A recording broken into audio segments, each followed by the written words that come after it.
Greetings and salutations. Welcome to Ref the District. I'm Nathan. That's Trev. That's Stoner. And this is our Wizards, Washington Wizards, season finale breakdown. Of course, we couldn't do this alone. We want to bring in a ringer for this. So we're going to welcome to the channel again, the guy who helped preview the season from NBC Sports Washington. This is Chase Hughes joining us here on Ref the District. What's up, guys? What's up, right, Chase? I did help you preview the season. I knew I'd been on the show before. I didn't know that was the timing. So it's great. I'm bookending the season for you guys. We're happy to have you for that purpose. I think we were fairly optimistic at the beginning of the season. Do you feel like the season played out the way that we wanted to? I know the 10-3 start kind of made us feel a little some way, but do you feel like the season matched your expectations at the start? No, definitely not. I don't think it matched the expectations for many people. Maybe Vegas. I don't know. The over-under was, I think, 34.5 wins, and they ended up at 35. So that amazing trajectory, it ended up being right where they thought it would be. But I thought they'd make the playoffs or at least the play-in tournament. So I didn't think that they'd bottom out the way that they did. And there's a lot of little things that surprised me. I think they surprised the team as well. That the fact that they were so bad defensively and the fact they were maybe the worst three-point shooting team in the league, all those things I didn't expect. And then, of course, all the chemistry issues they had, I thought that depth would be a strength, and it ended up working against them. Yeah. There's a lot of things to point out with this team, a lot of specifics starting from the beginning of the year. The one thing that I was most impressed with from beginning to end was the play of Corey Kispert. And you talked about it in one of your columns for NBC Sports Washington. You talked about the plan was probably at the beginning of the year was he was going to be a two-way guy. He was going to come up and come down just to make sure he got a lot of playing time. But he played well enough to stick and set a rookie record for three-pointers. Did you expect Corey Kispert to play as well as he did? I think the season that he had overall was about what I expected him to do, actually. He averaged about 8 points a game, shot 35% from three. I think he'll end up shooting much higher than that as his career goes on. But there was going to be an adjustment for him. I think what did surprise me is just how many games he played, 77 of them. And the fact he started in 36 games, I don't think anyone would have guessed that going in. Yeah. But I did think he'd make an impact right away just because he was a four-year player at Gonzaga and a guy who had a long track record as a three-point shooter. So he seemed to be kind of a plug-and-play guy, and that's what he ultimately ended up being. He just started out really slow. And I pointed out in that article, it's pretty amazing. He raised his field goal percentage every single month this year from October all the way through April. So he knows how to work on his weaknesses and improve. And so I think this offseason, even though he might not play in the summer league, I'd expect him to come back noticeably better next year. I want to take it back to the expectation comment. They brought in Wes Unseld Jr. for defense, his defensive mind, and we ended up being one of the worst defensive teams in the league.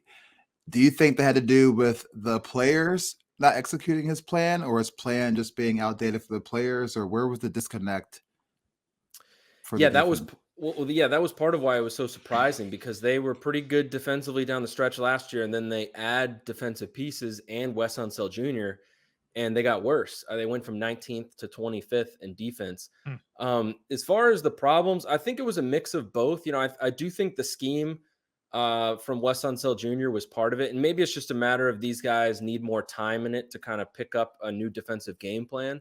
Mm-hmm. But, part of their issue was they really overloaded on running players off the three-point line. They kind of followed the analytics where, basically they wanted to force teams into shooting from the mid-range and in the paint, but not around the rim. So they forced players off the three-point line, and then they got in the middle, and the Wizards didn't communicate. They didn't rotate well enough, and they didn't defend well enough those shots. So teams just feasted on them in the mid-range and, just outside the restricted area. So I think partly it was scheme, but also certainly personnel is a big part of defense. I don't think they had as good of a defensive point guard rotation as I thought they would have. And, on the back end, Daniel Gafford can block a lot of shots, but he still has a ways to go if you're going to ask him to do as much as they're asking him to do as far as being a rim protector and being a consistent rim protector. So I do think personnel is something they're going to have to continue to work on, but maybe an adjustment would be smart moving forward, or at least, find a way to get these guys to be on the same page as the coach. You mentioned some of that bad chemistry, and that led to getting rid of an off-season acquisition that I know Stoner was excited about, Spencer Dinwiddie. How do you feel that is going to impact the team long-term, going after somebody like Spencer Dinwiddie and then getting rid of him at the trade deadline? Well, I think it brings point guard back into the forefront in terms of their long-term needs. They thought they had solved it. It was the first time last offseason, by the way, it was the first time in a long time they had to worry about point guard because they had John Wall and then Russell Westbrook. It hadn't been a long-term need. So then they bring in Spencer Dinwiddie and months later, they're right back to square one. So long-term, that's how I think it would affect things. But, they did a pretty good job of getting out from under that contract. It's like, okay, this isn't working. Davis Bertans isn't working either.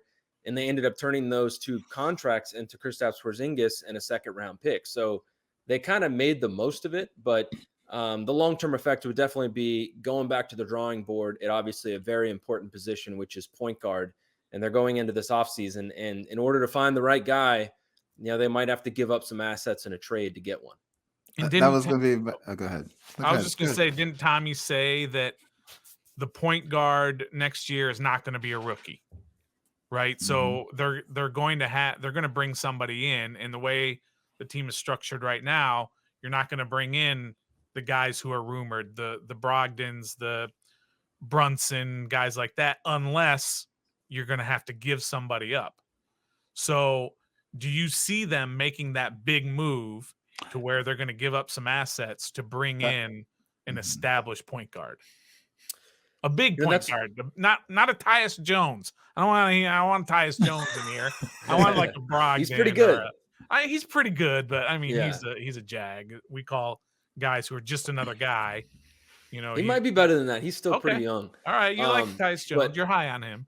Yeah, I mean, he's I don't know, as a full-time starter, especially with the money he's going to make. That might change things, but yeah, I think it's unlikely that they find their opening day or opening night starter in the draft, just because there aren't that many point guards mocked in the lottery where they're going to pick. And also, these guys, when you take them, are often like 19 years old. They kind of need a few years before they can be in their prime. And at the position of point guard, where you have so many responsibilities, it's even tougher. So I could see it playing out in a way, maybe they draft a guy. Maybe it's like Ty Washington. Maybe they stay at 10 and they get Ty Washington, who's a point guard from Kentucky, and he doesn't start right away. And then maybe there's a placeholder starter like Thomas Satoransky. I think that that path would make sense. But yeah, as far as trading for one, you're probably gonna have to give up quite a bit. I think Brogdon is the perfect fit for them in terms of defense and outside shooting. It wasn't that long ago. He was a 50-40-90 guy in Milwaukee, and he's had a lot of trouble staying healthy. He averages like 55 games a year or something over the last like 4 seasons. So that's a big consideration, but maybe you could buy low on a guy coming from a team that is trying to rebuild. And given the fact that he hasn't played that many games the last 3-4 years, maybe the price wouldn't be that high, but you're also talking about fitting a guy's salary into the salary cap, and he's making over $20 million. So I would guess that my guess at this point is that they do end up drafting a guy, but he's not the starter. They have someone as sort of a placeholder in front of them, like a Thomas Satoransky. So to continue on the offseason train, let's address the elephant in the room. Bradley Beal. Okay. Are they going to for this one? I am, because I want to know, like, are they going to be aggressive this offseason, or are they going to do kind of follow the same pattern as like the group of Montrezl Harrell, Spencer Dinwiddie, a KCP, like a group of role players, and bring him to Bradley Beal? Because I do remember, I think after one of the later games in the season, he was in the studio talking about what he thinks the team needs. Are they legit going to go to him and be like, look, who do you want to play with? Who do you think you want to fit? Or they're just going to do what they did last year and assume things are going to work after they've already targeted him? Well, I think last year they asked him a lot of input on their on what they did with the roster. You know, Spencer Dinwiddie, he vouched for him. Montrezl Harrell, he vouched for him. KCP, you know, they go way back. They're really good friends. So I thought it was interesting. You know, his last press conference, Bradley Beal, people asked him about Spencer Dinwiddie and some of the guys that came in, and he was pretty honest. He was like, "Look, I gave them a vote of confidence, so it just didn't work out." He's like, "I'm not going to slam the front office when I had a hand in that." So I thought that was interesting that he said that.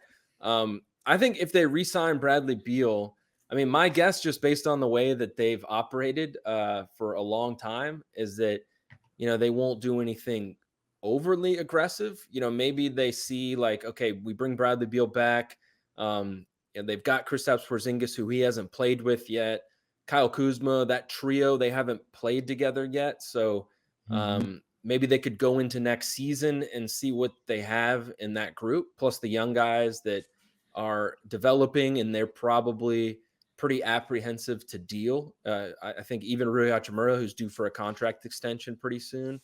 So that's my guess of what they will do. But now, honestly, I think there's an argument that they should be much more aggressive if they re-sign Bradley Beal. Like, if you're going to sign Bradley Beal to a Supermax contract going into his age 29 season, you don't have much more time to like wait around. Like, you're paying him that money. He's only going to be in his prime so much longer. Like, you got to do something substantial and try to build a contender. And I think the way to what would represent that is a sizable trade of some sort. Try to trade for another star. That's easier said than done, obviously, but I wonder if signing him to that contract won't create some urgency just naturally to do something like that, which they haven't really done, to at least to a significant degree. You were talking about potentially having to trade away some of the assets to get that point guard to kind of mesh with Bradley if he signs that Supermax deal. When he signs the Supermax deal, go ahead. There's a couple of us on team trade Brad Beal, but that's besides the point and not the question I'm trying to ask here. Sorry. The young talent that Washington has, who do you feel out of that young talent? To me, there's four that come to mind. There's Kuzma, there's Corey Kispert, Rui, who you mentioned needs to, is coming up on a potential contract for himself, and Jaden Ivey, who's just, a couple years in and started kind of, showing his, skill set really.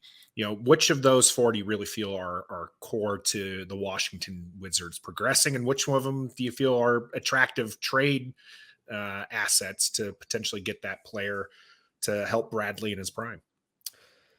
Those are good questions. I would say right now, core to what they're doing, meaning like I don't think they're going anywhere, are Corey Kispert and Jaden Ivey, simply because the contracts that they're on. Jaden Ivey is an ascending player, and he's got 2 years left on a rookie deal after this one. And Corey Kispert has 3 years left. And if you're going to sign a guy to a Supermax and you've got another guy on a max contract like Kristaps Porzingis, you need to offset that somehow. So I think those guys are probably pretty safe simply because of that. Rui Hachimura is interesting because after the next season, he'll need a new contract. And, when he's scoring 13, 14 points a game at the efficiency is with inconsistent defense, it's one thing when it's on a rookie deal. But if you have to pay that guy, I don't know, $14 million a year or something, then it's a completely different story. So I don't know if they'll really entertain the idea of trading him this offseason, but, just looking at it in a vacuum, that would be something you got to at least consider, right? I mean, are you going to pay this guy? If not, then you should probably at least consider trading him. I don't think they will, but I think just, look at what happened with Otto Porter back in 2017, 2016-17. He had a career year. Because they couldn't get a deal done the year before. So he went into his walk year, had a career year. They gave him a lot of money and it didn't work out. So you kind of need to avoid having that happen again. Kuzma, I think, is very much core to what they plan on doing. I think they see him as an ideal complementary piece for Bradley Beal and Kristaps Porzingis. But I also would consider trading him if I were the Wizards. I mean, you heard it here first. He is an ascending player who's 26, who may be an all-star as soon as next year or the year after, right? He's only making $13 million, but he can opt out of his contract after this year. So he's probably going to make a lot more money than that, right? I mean, if he keeps up the way he played before he got hurt, that price might double. So at some point you always have to consider selling high on a player. And I think Kuzma's really good and will get better. But if you could get something substantial back for him and one of these young players and, maybe a draft pick, the type of trade that would, make you a contender immediately, I think you have to consider that. But my guess is none of those guys will be traded. So let me play fantasy GM here. Okay. This is really fantasy GM, but work with me here. All right. So you trade Rui and a first rounder for Brogdon. Okay. Would you hate this lineup, this starting lineup, or just this line? You had Brogdon, Beal, Kuzma, Kristaps Porzingis, and Gafford. Okay, so that's your starting lineup. Then you had coming off the bench, let's say you had Sato, KCP, Kissberg, Avdia, and another big. I don't know, Thomas Bryant's probably gone, but you'd have to have another big in there. Would you hate that? Would you not look at that lineup and say that's a lineup that can do some damage in the East? I would really like that starting lineup. All right. I would really like that starting lineup. It's a fantasy lineup, but I mean, when you said Rui and a first round pick, I kind of winced a little bit, but if you're going for Malcolm Brogdon and you can put that lineup together, plus the money wouldn't match. You'd have to match the money somehow. Sure. But you got great size with that lineup. Kuzma 6'10" is your 3. Porzingis and Gafford is your 4 and 5. Both can block shots. Kuzma has defensive versatility. Brogdon can take on the toughest defensive assignments in the backcourt. And Beal is on the court with 4 guys who can defend. I think that's ideal, right? And then offensively, you'd have Brogdon who can shoot. Kuzma can shoot.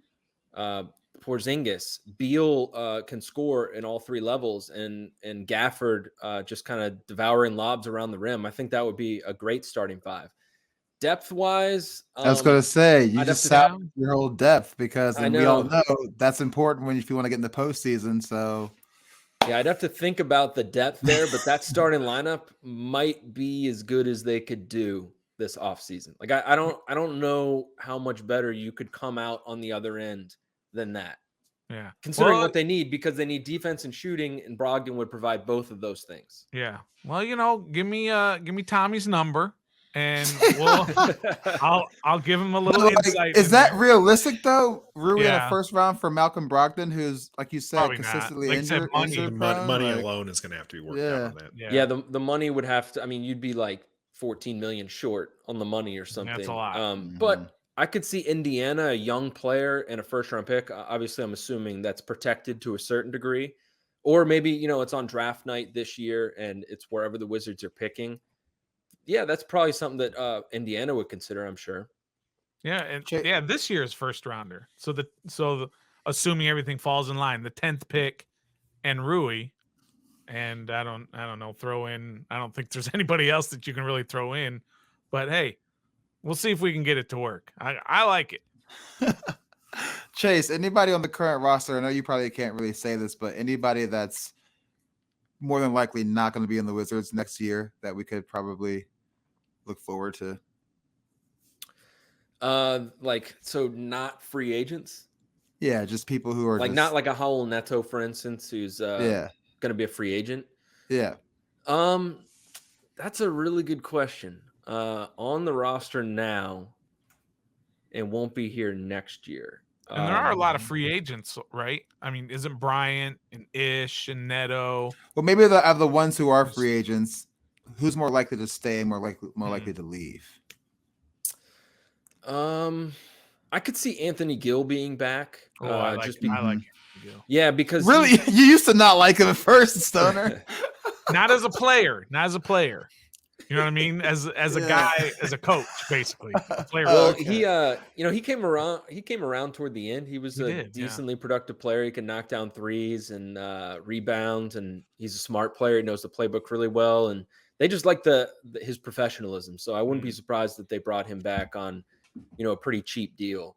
I think at this point, my guess would be Raul Neto is gone, because they kind of changed his role this year and he wasn't as good as he was the year before. And also, they're not going to bring back all the point guards. And True.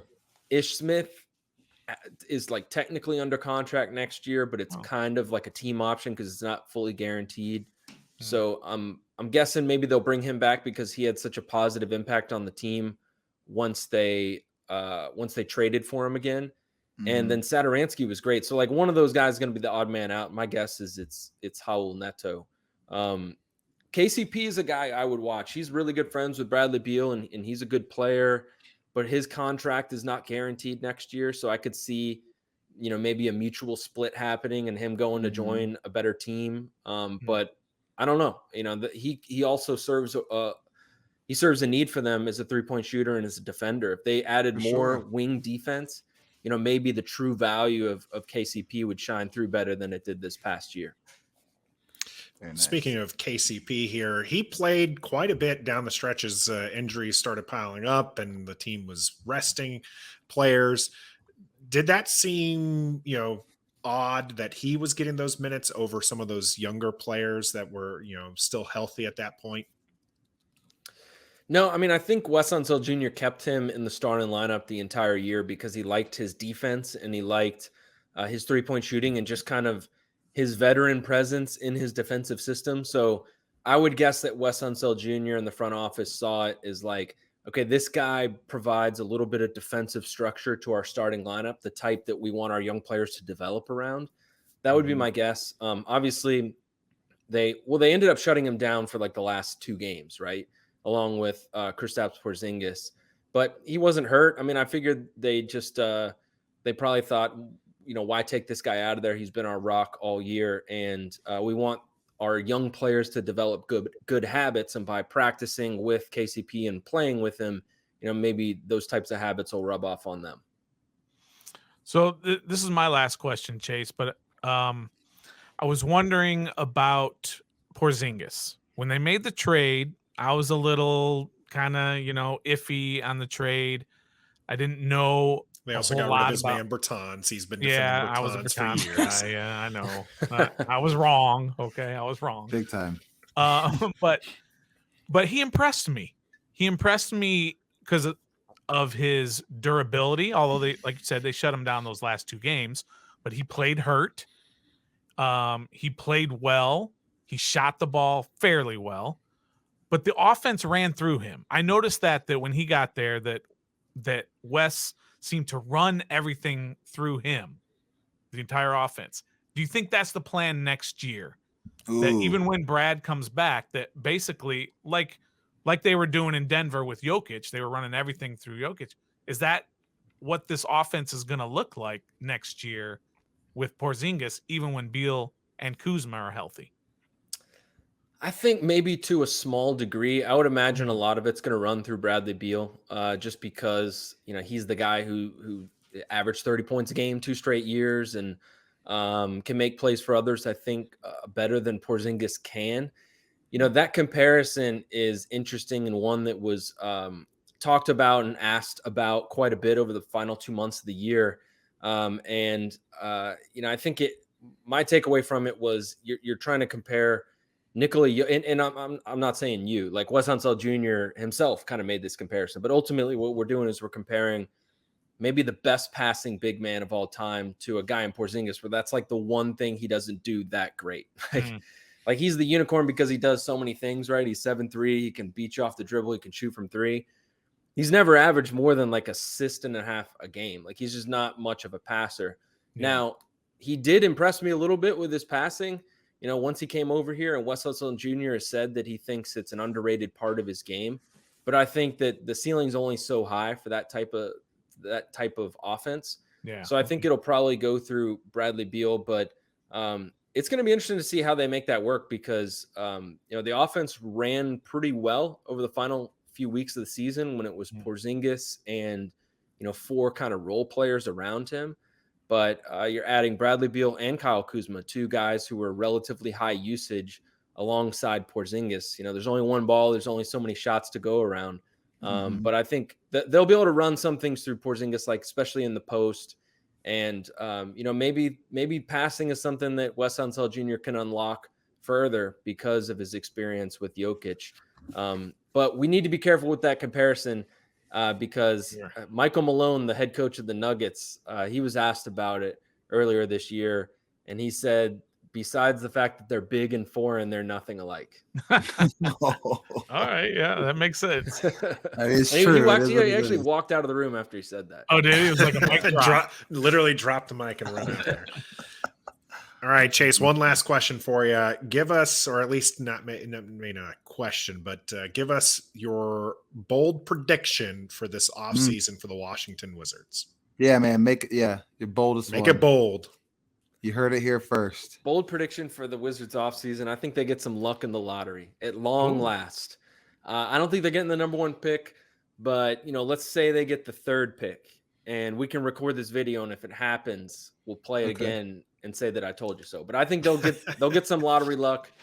They'll move into the top 4, and that'll give them a chance at one of the top 4 guys: Chet Holmgren, Paolo Banchero, Jabari Smith, and Jaden Ivey, one of those guys. Ivy, and maybe it's Ivy. I was going to say, to piggyback off that, out of those 4, who fits best in the Washington Wizards system? Well, I mean, I think it would be best player available if you had your choice from all of them. So I'd go with Jabari Smith of Auburn. I think he's the best player in the draft. But best fit, I mean, we're talking about guards, right? Point guards. Jaden Ivey, he's kind of a combo guard, but I think he's going to be a 3-level scorer at the next level. I think he's going to ultimately play point guard. And if you drafted him, say 3rd overall, I think you'd put him right in the starting lineup alongside Bradley Beal. Whew! You heard it here first. Yeah, Jaden Ivey, number 3 pick for the Washington Wizards. If that happens, Chase dreaming just about as big as Stoner there, giving away a 1st pick in Rui. We appreciate you, Chase, for coming on. Of course, you can check out Chase Hughes, NBC Sports Washington.